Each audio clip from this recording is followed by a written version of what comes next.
ഈ ദൈവം തൻ്റെ രഹസ്യം ആത്മാവും മുഖേന നമുക്ക് വെളിപ്പെടുത്തുന്ന ഒരു കാര്യം പറയുകയാണ്. എന്താണ് ദൈവം? ദൈവത്തിൻ്റെ ഒരു ഡെഫിനിഷൻ എന്താണെന്നുള്ളതാണ്. അപ്പോൾ ഞാൻ പലപ്പോഴും എൻ്റെ ജീവിതത്തിൽ കഴിഞ്ഞ കാലങ്ങളിൽ ഞാൻ പരിചയപ്പെട്ടതായ ആളുകളെയൊക്കെ ആലോചിച്ചു. ഇന്നോ കഴിഞ്ഞ ദിവസങ്ങളിൽ. അപ്പോൾ ഞാൻ ആലോചിച്ചപ്പോൾ ആരും എന്നെ ഓർക്കാറില്ല, ആരും എന്നെ വിളിക്കാറില്ല.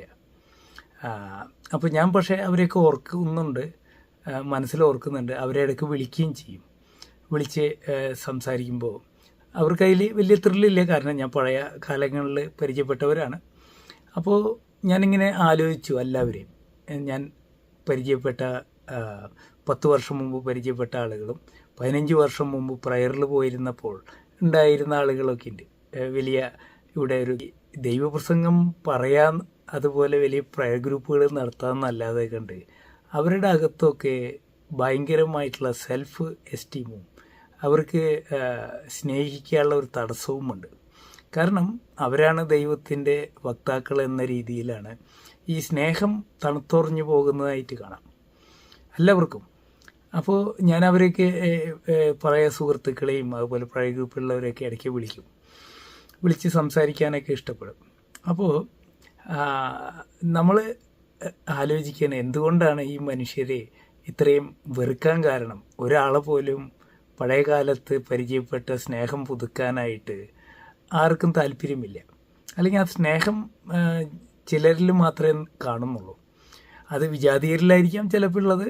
ആരിലാണെങ്കിലും ആ സ്നേഹം പലരിലും കാണുന്നില്ല ഇന്ന് കാലത്ത് ഫോൺ പോലും വിളിക്കാൻ ആളുകൾക്ക് മടിയാണ്. ഒരു വോയിസ് മെസ്സേജോ ടെക്സ്റ്റ് മെസ്സേജൊക്കെ താല്പര്യമുള്ളൂ. കാരണം നേരിട്ട് വിളിച്ച് സംസാരിക്കാൻ പോലും ആളുകൾക്ക് ആ ഒരു അടുപ്പം ഒരു വ്യക്തിയോട് ഇല്ല എന്നുള്ള എൻ്റെ സുഹൃത്ത് പറഞ്ഞു. അപ്പോൾ ഈ കഴിഞ്ഞ മനുഷ്യരോടൊക്കെ നമുക്ക് തോന്നുന്നൊരു സ്നേഹം എൻ്റെ മനസ്സിലിങ്ങനെ വന്നു. ഓക്കെ, അപ്പോൾ ദൈവത്തിൻ്റെ ആത്മാവ് വരുന്ന വഴിയാണ് പറയുന്നത്. അങ്ങനെ ഇന്ന് സ്നേഹത്തെക്കുറിച്ച് പ്രാർത്ഥിക്കുമ്പോൾ കേൾക്കാനിടയായി. അപ്പോൾ ഇതിങ്ങനെ പ്രാർത്ഥിച്ചുകൊണ്ടിരിക്കുന്ന സമയത്ത് പെട്ടെന്ന് സ്ട്രൈക്ക് ചെയ്യാണ് ഒരു കാര്യം. ദൈവം എന്ന് പറഞ്ഞാൽ യഥാർത്ഥത്തിൽ ഈ സ്നേഹമാണ്. ഈ സ്നേഹത്തിൻ്റെ ഡെഫിനിഷൻ വളരെ ഭംഗിയായിട്ട് നമ്മുടെ ബൈബിളാണ് നിർവചിക്കുന്നത്. മറ്റെല്ലാവരും സ്നേഹമാണ്, അഖിലസാരമാണ് ഒഴിയിൽ എന്നൊക്കെ കവി പാടിയിട്ടുണ്ടെങ്കിലും ഈ സ്നേഹം എന്താണ്, സ്നേഹം എന്നതിൻ്റെ ഒരു ഡെഫിനിഷൻ ദൈവം പറഞ്ഞു തരികയാണ്. ഇതാണ് ഞാൻ, ഇത് യഥാർത്ഥത്തിൽ ഞാനാകുന്നു. അപ്പോൾ ഇത് ഞെട്ടിക്കുപോയി. ഇതിൻ്റെ ആ ഡെഫിനിഷൻ നമ്മൾ പറയുമ്പോൾ ആ ദൈവമായിട്ട് ആ ഡെഫിനിഷൻ നോക്കുമ്പോൾ ഞാൻ ഇംഗ്ലീഷിൽ വായിക്കാം, അത് കഴിഞ്ഞ് മലയാളത്തിൽ പറയാം. അപ്പോൾ നിങ്ങൾക്കെല്ലാം അറിവുള്ളതുപോലെ കേട്ടിട്ടുള്ളത് തന്നെയാണ്. പക്ഷേ അതൊന്ന് കണ്ണോടിക്കാം, അതിൽ ഒന്ന് ചിന്തിച്ചു പോകാം. അതായത് 1 Corinthians 13. അപ്പോൾ ഇവിടെ സ്നേഹത്തെക്കുറിച്ച് പറയുന്നത് നിങ്ങൾക്ക് അറിവുള്ളതാണ്. Love is a patient, love is kind, love is not envious, not boastful or arrogant or rude. ഒന്ന് ആലോചിക്കുക, ദൈവത്തെക്കുറിച്ച് ചിന്തിക്കുമ്പോൾ ഇറ്റ്സ് നോട്ട് റൂഡ്. എപ്പോഴും റൂഡായിട്ട് പെരുമാറുന്നില്ല ദൈവം. അരഗൻസ് എപ്പോഴും കീപ്പ് ചെയ്യുന്നില്ല, എപ്പോഴും ബോസ്റ്റ് ചെയ്യുന്നില്ല. വളരെ പേഷ്യൻ്റായിട്ട് കാണപ്പെടുന്നു, ദയുള്ളവനായിട്ട് കാണപ്പെടുന്നു. ഒരു ഒരു ദേഷ്യം എപ്പോഴും കീപ്പ് ചെയ്യുന്നവനല്ല ദൈവം. നമ്മളൊക്കെ പ്രാർത്ഥിക്കുമ്പോൾ നമുക്കറിയാവുന്നൊരു കാര്യമാണ്, ദൈവം നമ്മുടെ പാപങ്ങൾ ഓർത്തിരിക്കുമെങ്കിൽ നമുക്ക് ആർക്ക് രക്ഷയുണ്ടാകും എന്ന് നമ്മൾ പ്രാർത്ഥനയിൽ പറയുന്നതാണ്. അപ്പോൾ ഇവിടെ ദൈവത്തിൻ്റെ ഒരു ബിഹേവിയർ നോക്കിയാൽ നമുക്ക് കാണാൻ കഴിയുന്ന ഭയങ്കര അത്ഭുതമാണ്. ദൈവം അനന്തമാണ്, അനന്തസാഗരം പോലെയും വിശാലതയുള്ളവനാണ് എന്നൊക്കെ പറയുമ്പോൾ ദൈവത്തിൻ്റെ വിശാലത നമുക്ക് കാണാൻ കഴിയുന്നത് ഈ സ്വഭാവം, സ്നേഹത്തിനുള്ള ഈ സ്വഭാവ ഗുണം ദൈവത്തിന് ഡെഫിനിഷൻ ദൈവമാകുന്നത് കൊണ്ടാണ്. ദൈവം ദേഷ്യം കീപ്പ് ചെയ്യുന്നില്ല, എപ്പോഴും അഹങ്കരിച്ച് സംസാരിക്കുന്നില്ല. ഞാൻ പറഞ്ഞില്ലേ, നിങ്ങളെ മഹത്വപ്പെടുത്താൻ ദൈവം ആഗ്രഹിച്ചു. ദൈവപുത്രനെ നൽകിക്കൊണ്ട് ദൈവം പറഞ്ഞു ദൈവപുത്രനെ മഹത്വപ്പെടുത്താൻ ആഗ്രഹിച്ചു. ദൈവം തൻ്റെ ദാസന്മാരെ വിളിച്ച് അവരെ പുത്രന്മാരാക്കി, അല്ലേ? നമ്മൾ പാപികളായിരുന്ന സമയത്ത് സ്വന്തം പുത്രനെ നൽകി. അപ്പോൾ ആ ദൈവത്തിൻ്റെ വിശാലമായ മനസ്സാണ്, ഈ സ്നേഹിക്കുന്ന മനസ്സാണ് ദൈവം ഈ ലോകത്തിനെ അത്രമാത്രം സ്നേഹിച്ചു സ്വന്തം പുത്രനെ നൽകാൻ. അപ്പോൾ ആ സ്നേഹത്തിൻ്റെ ഡെപ്ത് കണ്ടു. ദൈവം കീപ്പ് ചെയ്യുന്നില്ല ആ ദേഷ്യം. അതുപോലെ it does not insist on its own way. ഇതാണ് എന്നെ ഏറ്റവും കൂടുതൽ ദൈവത്തിൻ്റെ ഡെഫിനിഷനെ കുറിച്ച് നമ്മൾ ചിന്തിക്കുമ്പോൾ. അത് ഇൻസിസ്റ്റ് ചെയ്യുന്നില്ല. It's not its own way. ദൈവത്തിൻ്റെ വഴിക്ക് നിർബന്ധിച്ച് നിങ്ങളെ പോകാനായിട്ട് ദൈവം നിർബന്ധിക്കുന്നില്ല എന്നുള്ളതാണ്. ഇപ്പം നമുക്ക് പറയാം ഫ്രീ വിൽ, നമുക്ക് സ്വതന്ത്രമായി തിരഞ്ഞെടുക്കാനുള്ള ഒരു സവിശേഷത ദൈവം നമുക്ക് നൽകി, അല്ലേ? അതിനാണല്ലോ നമ്മൾ വഴിതെറ്റിപ്പോയതും നമ്മൾ ദൈവത്തെ എതിർക്കുന്നതും ഒക്കെ അതാണല്ലോ. എന്തിനു നൽകി? ഫ്രീ വില്ലും നൽകി. അതിൻ്റെ ആവശ്യമുണ്ടായിരുന്നില്ല. ദൈവം തന്നെ അതിനെ തടഞ്ഞായിരുന്നെങ്കിൽ നമ്മൾ ഏതൻ തോട്ടത്തിൽ ആ പഴം കഴിക്കാൻ പോകുമായിരുന്നില്ലല്ലോ.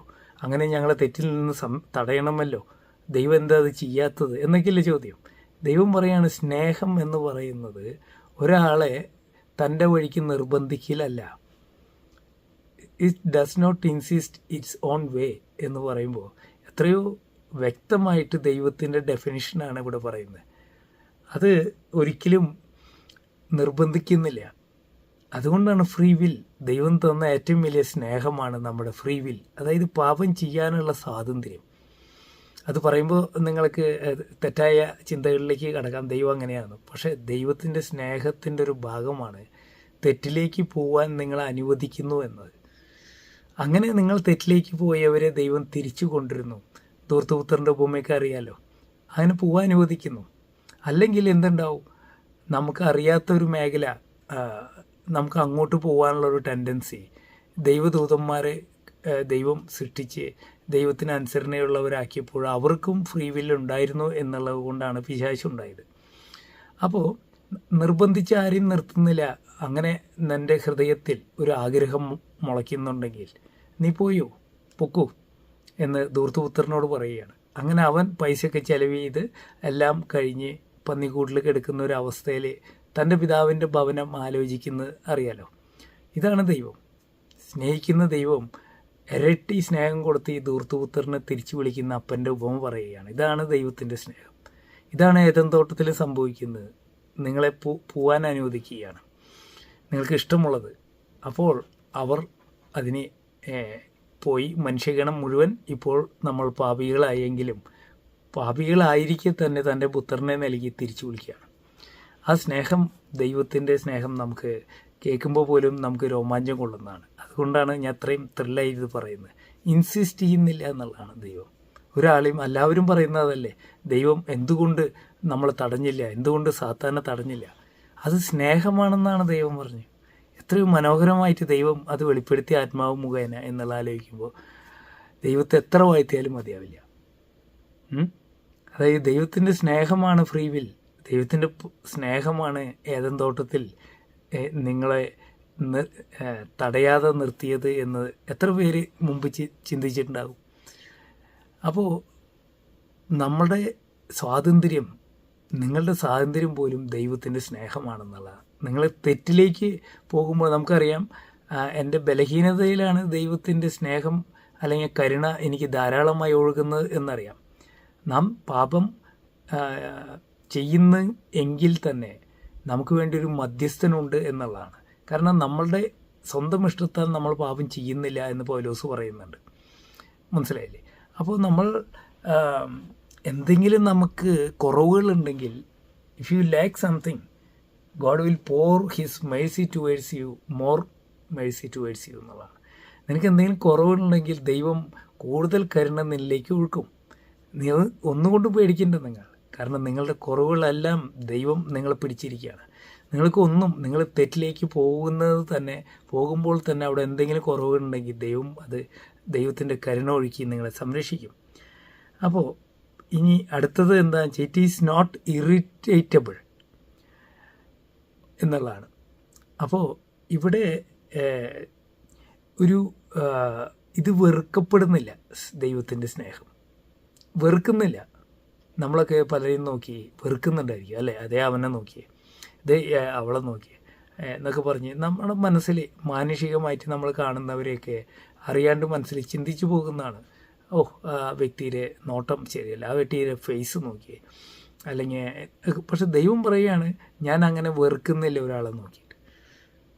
എത്രയും മനോഹരമാണ്. ദൈവം അങ്ങനെ വെറുക്കുന്നില്ല ഒരു വ്യക്തിനെ പ്രത്യേകമായിട്ട്. എല്ലാവരെയും ദൈവം തൻ്റെ ശക്തി കൊടുത്ത് അവൻ്റെ കുറവുകൾ പരിഹരിച്ച് ദൈവം തിരിച്ചെടുക്കാൻ ആഗ്രഹിക്കുകയാണ് ഓരോ വ്യക്തിനെയും.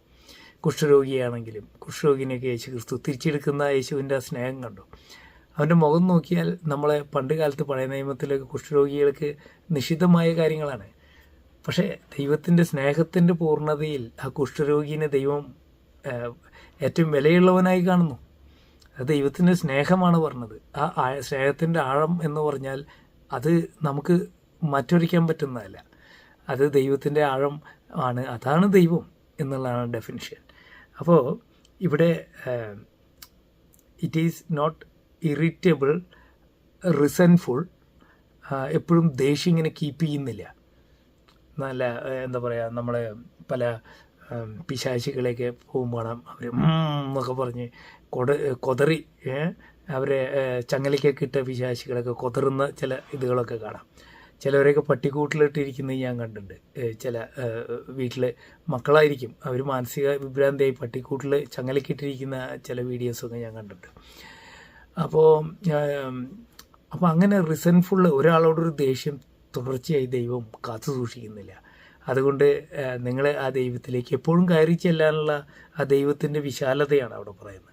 പിന്നെ പറയുന്നത് it does not rejoice in wrongdoing. തെറ്റായ ഒരു കാര്യം ചെയ്യുന്നതിൽ ദൈവം സന്തോഷിക്കുന്നില്ല എന്നുള്ളതാണ്. ഇപ്പോൾ ദാവീദാണെങ്കിലും നിങ്ങൾക്കറിയാം, ദാവീദ് തെറ്റ് ചെയ്യുമ്പോൾ ദൈവം സന്തോഷിക്കുന്നില്ല. നാഥാൻ പ്രവാചകനെ വിട്ടുകൊണ്ട് ദാവീദിനെ ആ തെറ്റിൽ ഞാൻ സന്തോഷിക്കുന്നില്ലടാ ദാവീദ് എന്ന് പറയുന്നൊരു ദൈവമാണ്. ആ ദൈവത്തിൻ്റെ എൻ്റെ മനസ്സിനിണങ്ങിയവനാണെങ്കിലും ദാവീദ് തൻ്റെ മനസ്സിനിണങ്ങിയവനാണ് എന്ന് ദൈവം പറയുന്നുണ്ടെങ്കിലും അവൻ തെറ്റ് ചെയ്യുമ്പോൾ പോലും ദൈവം ഒരു നാഥാൻ പ്രവാചകനെ അയച്ചുകൊണ്ട് പറയുകയാണ്, നമ്മളൊക്കെ പലരും വീഴുമ്പോൾ സന്തോഷിക്കും, ശത്രുക്കൾ വീഴുമ്പോൾ സന്തോഷിക്കും. അപ്പോൾ ഇവിടെ യഥാർത്ഥത്തിൽ അങ്ങനെ സന്തോഷിക്കുന്നില്ല എന്നുള്ളതാണ് ദൈവം. അപ്പോൾ പിന്നെ റിജോയ്സ് ഇൻ ദ ട്രൂത്ത്, സത്യത്തിലാണ് സന്തോഷിക്കുന്നത്. ഇപ്പം നമുക്കറിയാം വളരെ രഹസ്യമായൊരു കാര്യം എന്താണെന്ന് വെച്ചാൽ, ഇസ്രായേൽ മക്കൾ ഈജിപ്തിൽ നിന്ന് പോരുമ്പോൾ ഈജിപ്തുകാർക്ക് 10 മഹാമാരി കൊടുക്കുന്നത് നമുക്കറിയാം. അപ്പോൾ നമ്മൾ വിചാരിക്കും ഈജിപ്തിലെ ഇവരെ ശിക്ഷിച്ചു യഥാർത്ഥത്തിൽ. പക്ഷേ ഈ ഈജിപ്തിലെ ഫറവോനെ ശിക്ഷിച്ചു കഴിഞ്ഞ് ഇസ്രായേൽക്കാർ വരുമ്പോൾ ഇസ്രായേൽക്കാർക്ക് 10 ശിക്ഷകൾ ഈ മരുഭൂമിയിൽ ലഭിക്കുന്നുണ്ട് ദൈവത്തിൽ നിന്ന്. പല മഹാമാരികൾ ഇവർക്ക് പിടിക്കുന്നുണ്ട്. അപ്പോൾ യഥാർത്ഥത്തിൽ ദൈവം ഒരു എന്താ പറയുക, നമ്മുടെ ശത്രുവിനെ താത്തി ഇടുന്നതിൽ ദൈവം സന്തോഷിക്കുന്നില്ല. നമ്മൾ അവരെ എതിർക്കരുത് ശത്രുവിനെ എന്നുള്ളതാണ് ദൈവം പറഞ്ഞത്. അപ്പോൾ അവർക്ക് പോലും മാപ്പ് കൊടുക്കാൻ പറയുന്നത് അതാണ്. അപ്പോൾ യഥാർത്ഥത്തിൽ നമ്മൾ ഒരു ദൈവിക സ്വഭാവമുള്ളവരാകണം എന്നതുകൊണ്ടാണ് നമ്മളൊരു ചേർത്തടിക്കുമ്പോൾ മറ്റേ ചേട് കാണിക്കണം എന്നൊക്കെ പറയുന്നത്. അപ്പോൾ അത് നമുക്ക് കഴിയാറില്ല എന്നുള്ളതൊരു സത്യമാണ്. പക്ഷേ ദൈവത്തിൻ്റെ ഒരു സ്വഭാവത്തിലേക്ക് നമ്മൾ വരാൻ വേണ്ടിയിട്ടാണ് ആ നിയമം പോലും പറയുന്നത്.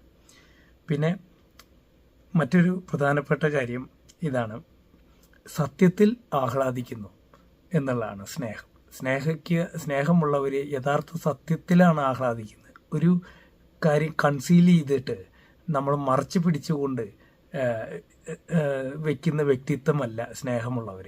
സ്നേഹമുള്ളവർ തുറന്ന് സത്യം പറയാൻ, തുറന്ന് സത്യം പറഞ്ഞ് അതിൻ്റെ പ്രത്യാഘാതങ്ങൾ നേരിടാൻ അതിൽ സന്തോഷം കണ്ടെത്തുന്നവരാണ്.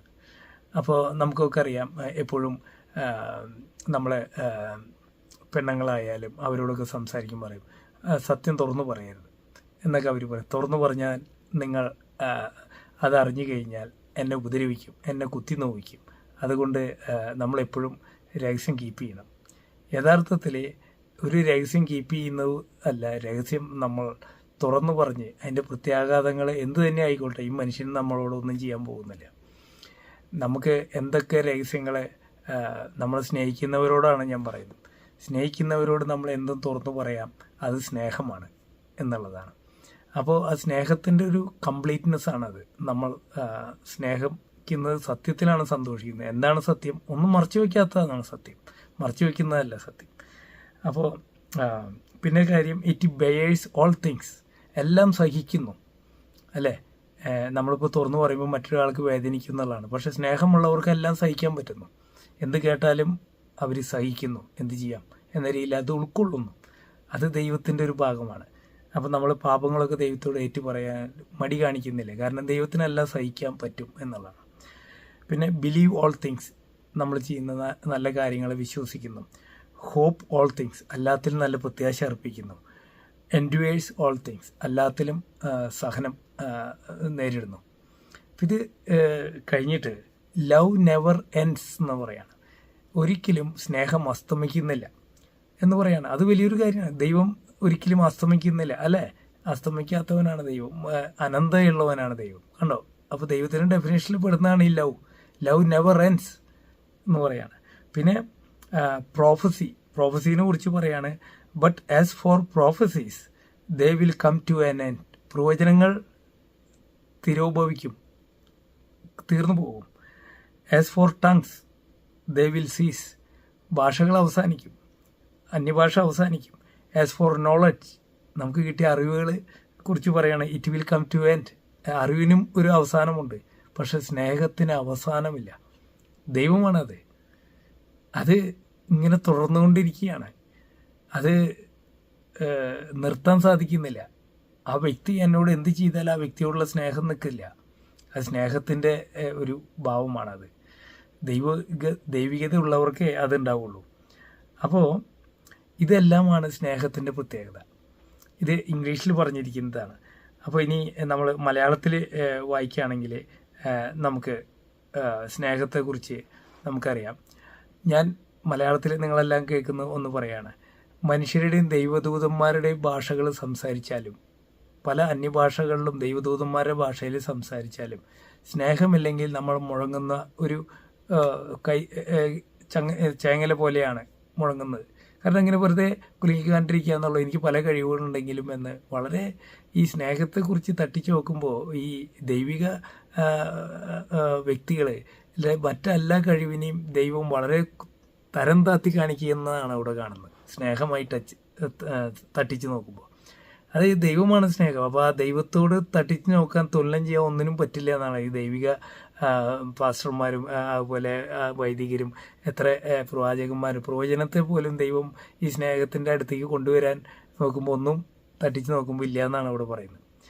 അപ്പോൾ എനിക്ക് പ്രയോജനപരം ഉണ്ടായിരിക്കുകയും സകല രഹസ്യങ്ങളും ഞാൻ ഗ്രഹിക്കുകയും ചെയ്താലും സകല വിജ്ഞാനവും മലകളെ മാറ്റാൻ തക്കവണ്ണം വിശ്വാസവുമുണ്ട്. ഞാൻ പറഞ്ഞാൽ മല മാറും, കടലിൽ പതിക്കാൻ പറഞ്ഞ് കടലിൽ പതിക്കും, ഭയങ്കര പവറൊക്കെ ഉണ്ട്. പക്ഷേ ഈ സ്നേഹത്തിൻ്റെ അടുത്ത് ചെല്ലുമ്പോൾ ഇതൊന്നുമല്ല. സ്നേഹമില്ലെങ്കിൽ ഒന്നും അല്ലാണ്ടായി പോവാണത്. അതെല്ലാം ഇൻവാലിഡാണ്. സ്നേഹമില്ലാത്ത കഴിവെല്ലാം തന്നെ ഇൻവാലിഡാണ്. അപ്പോൾ നമ്മളുടെ അകത്ത് സ്നേഹം ഇല്ലെങ്കിൽ നമ്മളുടെ ദൈവത്തിൻ്റെ ഒരു കാര്യങ്ങളും അതിൽ തന്നെ നിർജീവമായി പോവുകയാണ്. മനസ്സിലായോ? അപ്പോൾ ഒരു രീതിയിലും ദൈവത്തിൻ്റെ ഒരു വരദാനങ്ങൾക്കും ഈ സ്നേഹത്തിൻ്റെ ഒപ്പം പിടിച്ചേക്കാൻ പറ്റുന്നില്ല. അതാണ് ഇവിടുത്തെ ഒരു പ്രത്യേകത. സ്നേഹം ഉപ്പ് പോലെ ഇങ്ങനെ എല്ലാത്തിലും ഇതില്ലെങ്കിൽ അതൊന്നും ആവുന്നില്ല. അതങ്ങനെ എടുത്ത് കളയാം, ഉപ്പ് പോലെയാണ്. അപ്പോൾ എങ്ങനെ ഈ സ്നേഹം കിട്ടും? സ്നേഹം ദൈവത്തിൻ്റെ ആത്മാവ് മുഖേന ദൈവം നമുക്ക് വർഷിക്കുന്നതാണ് ഈ സ്നേഹം. അപ്പോൾ സ്നേഹം ദീർഘക്ഷമയുള്ളതാണ്. ഇവിടെ പറയുന്നത്, ഞാൻ എൻ്റെ സർവ്വസമ്പത്ത് ദാനം ചെയ്തു. ഒരുപാട് ചാരിറ്റി ചെയ്താലും കാര്യമില്ല. എൻ്റെ ശരീരം തന്നെ ദഹിപ്പിക്കാൻ വിട്ടുകൊടുത്തു. പല വിശുദ്ധന്മാരും തീയിൽ കിടന്ന് അവർ ദഹിച്ചാലും സ്നേഹമില്ലെങ്കിൽ ഒരു പ്രയോജനവുമില്ല. അപ്പോൾ ദൈവത്തിൻ്റെ രഹസ്യം അറിഞ്ഞാലും പ്രയോജനപരമുണ്ടായാലും എൻ്റെ ശരീരം സാക്രിഫൈസ് ചെയ്യുന്നതാണ് അതിലും വലിയ സ്നേഹമില്ല എന്ന് പറഞ്ഞ ദൈവം പറയാണ്. സ്നേഹമില്ലാണ്ട് നിൻ്റെ ശരീരം സാക്രിഫൈസ് ചെയ്താൽ പോലും കാര്യമില്ല. ഇനി ക്രിസ്തുവിനെ പോലെ ഒരാൾ ഇറങ്ങി വന്നിട്ട് ശരീരമൊക്കെ കുരിശിൽ തറച്ച് മരിച്ചു എന്നാലും അവന് സ്നേഹമില്ലാണ്ടാണ് അത് ചെയ്തതെങ്കിൽ അതിലൊരു ഇതുമില്ല. എത്രയോ ഇതാണെന്ന് നോക്ക്. ദൈവം ഉള്ളിലുള്ളതാണ് ഈ സ്നേഹം എന്ന് പറയുന്നത്. ദൈവം ഉള്ളിലുള്ളവനാണ് ഇതെല്ലാം ഒരു പ്രയോജനകരമാകൂ എന്നുള്ളതാണ് പറഞ്ഞത്. സ്നേഹം ദീർഘക്ഷമയാണ്, ദയയുള്ളതാണ്, അസൂയപ്പെടുന്നില്ല, ആത്മപ്രശംസ ചെയ്യുന്നില്ല, അഹങ്കരിക്കുന്നില്ല, സ്നേഹം അനുചിതമായി പെരുമാറുന്നില്ല, സ്വാർത്ഥത അന്വേഷിക്കുന്നില്ല, കോപിക്കുന്നില്ല, വിദ്വേഷം പുലർത്തുന്നില്ല, അത് അനീതിയിൽ സന്തോഷിക്കുന്നില്ല, സത്യത്തിൽ ആഹ്ലാദിക്കുന്നു. സ്നേഹം സകലവും സഹിക്കുന്നു, സകലവും വിശ്വസിക്കുന്നു, സകലതും പ്രത്യാശിക്കുന്നു, സകലത്തെയും അതിജീവിക്കുന്നു. മനസ്സിലായ? അയ്യോ, ഇത് പറഞ്ഞാൽ ആ വ്യക്തി മരിക്കുമോ? അത് കേട്ട വശം ആത്മഹത്യ ചെയ്തു. ഇപ്പോൾ ഞാനിവിടെ അടുത്തൊരു സുഹൃത്ത്, അവൻ്റെ കല്യാണമാണ് അടുത്ത ഒരാഴ്ചയോ കഴിഞ്ഞ്, അദ്ദേഹം ആത്മഹത്യ ചെയ്തു എന്ന് പറയും. അപ്പോൾ ഈ ആത്മഹത്യ ചെയ്യുന്ന എന്തെങ്കിലും ഒരു ന്യൂസ് കേൾക്കുമ്പോൾ ഷോക്കായിട്ട് ആത്മഹത്യ ചെയ്യുക, ഞാൻ മരിച്ചേക്കാം, അങ്ങനെയൊന്നും. ഈ സ്നേഹം എല്ലാത്തിനും അതിജീവിക്കുന്നതാണ്. ഓക്കെ, അത് ദൈവത്തിൻ്റെ ഒരു പവറാണത്, ദൈവത്തിൻ്റെ ഒരു പവറാണ്. അപ്പോൾ അതിനെല്ലാം നമ്മൾ ഈ ദൈവത്തിൻ്റെ സ്നേഹം ഉള്ളിലുണ്ടെങ്കിൽ നമ്മൾ എല്ലാം അർത്ഥവത്തമായി തീരും. അല്ലെങ്കിൽ ഇതൊന്നും അർത്ഥമില്ലാത്തതായി പോകുന്നുള്ളതാണ്. നമ്മുടെ അറിവും പ്രവചനവും അപൂർണമാണ്, പൂർണ്ണതയല്ല എന്നാണ് പറഞ്ഞത്. അപ്പോൾ പൂർണ്ണമായ ഉദിക്കുമ്പോൾ അപൂർണമായ അസ്തമിക്കണം എന്ന് പറയും. പൂർണ്ണമായവ സ്നേഹമാണ്, ദൈവമാണല്ലോ പൂർണ്ണൻ. അപ്പോൾ പൂർണ്ണമായത് ദൈവത്തിൻ്റെ സ്നേഹം നമ്മളിൽ ഉദിക്കുമ്പോൾ അപൂർണമായ ഈ കാര്യങ്ങളുടെ പ്രാധാന്യമൊക്കെ പോവും. പ്രവചനമാണെങ്കിലും ഫെയ്ത്ത് ആണെങ്കിലും വിശ്വാസമൊക്കെ നല്ല കാര്യം തന്നെയാണ്. പക്ഷേ സ്നേഹവുമായി തട്ടിച്ച് നോക്കുമ്പോൾ ഇതിന് ഒരു ഇതുപോലുമില്ല. സ്നേഹമാണ് ഇതിനെ എല്ലാം പൂർണ്ണതയിൽ എത്തിക്കുന്നത്. അപ്പോൾ ആ സ്നേഹത്തോടു കൂടിയുള്ള വിശ്വാസം, സ്നേഹത്തോടു കൂടിയുള്ള പ്രവചനം, സ്നേഹത്തോടു കൂടിയുള്ള പ്രവർത്തനങ്ങൾ മാത്രമേ നിലനിൽക്കുള്ളൂ. അതിന് മാത്രമേ വിലയുള്ളൂ. ഞാൻ എൻ്റെ ശരീരം തന്നെ ദഹിപ്പിച്ച് തീയിലേക്ക് എറിഞ്ഞാൽ ഒരു കാര്യമില്ല. ഇതാണ് ദൈവം. അപ്പോൾ ആ ദൈവത്തിൻ്റെ ഡെഫിനിഷൻ നിങ്ങൾ നോക്ക്. പിന്നെ ഏറ്റവും പ്രധാനം, സ്നേഹം അസ്തമിക്കുന്നില്ല, അത് നെവർ എൻഡ്സ്, അത് അനശ്വരമാണ് ദൈവം. അപ്പോൾ ഇതാണ് ദൈവത്തിൻ്റെ ഡെഫിനിഷൻ. ഇതെല്ലാം നിങ്ങളെ ദൈവം അനുഗ്രഹിച്ചിട്ട് നമുക്ക് വീണ്ടും